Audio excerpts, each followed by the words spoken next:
It is a debate that has refused to go, stemming from assertions by Interior Cabinet Secretary Fred Matiang'i that some of the sugar nabbed in the war on contrabands had traces of heavy metals. Some of what we are selling around and mixing as sugar has got high contents of mercury, has got high contents of copper. No wonder you have the cases you have around the country. The former Industrialization CS Aden Mohammed had already allayed the fears. The report today by Industrialization Cabinet Secretary Peter Munya appeared to poke holes yet again into the remarks by CS Matiang'i.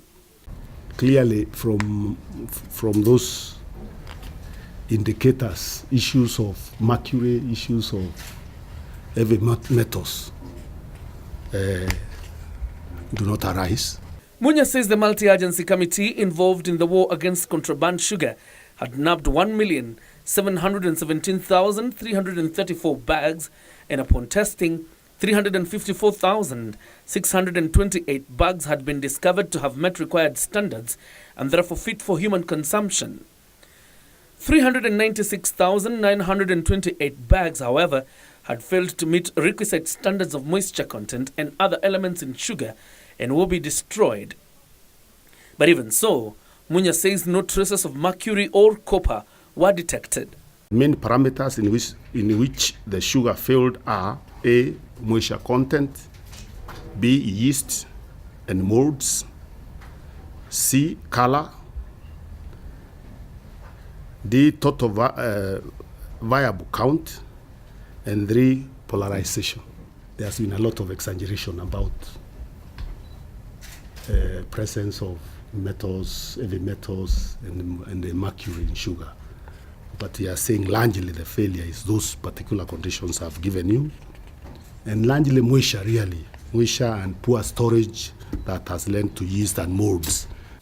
1,024,778 bags that found their way into the country were brought in for reprocessing and will be released to the owners in the company of police officers, with a condition that once reprocessed, KEBS would test the sugar to clear it for consumption. Kenyan Bureau of Standards and Public Health shall test the sugar after reprocessing to confirm that the standards have been met before the farm is allowed to offer the reprocessed sugar for sale.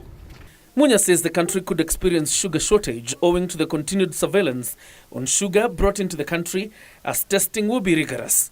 But the CS was tight-lipped on how expired rice found its way into Kenya and whether Kenyans had already consumed the rice.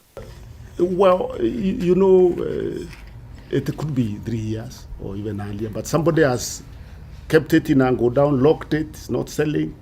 Intelligence leads the public to finding out a situation like this. We are still investigating. There is an investigation going on to know actually on what time did this rice enter the market. And while the ministry insists that it nabbed 3,800 bags of expired rice in Nairobi and Mombasa, the DCI says the poisonous rice runs into 1 million of bags, putting into question the working relations between investigative agencies and government ministries. Take the information given by the DCI the way it is, take ours the way it is. I'm sure at some point this information will converge. In the meantime, 3 people are in police custody after they were arrested by police transporting 36 tons of contraband sugar in 3 lorries. Deputy Head of Public Service Wanyama Musiambu, who also heads the multi-agency team on contrabands, says the sugar will be tested for safety, while reiterating government's commitment to protect Kenyans from consuming poisonous products. Anything that is coming, we are testing. It is sampled first.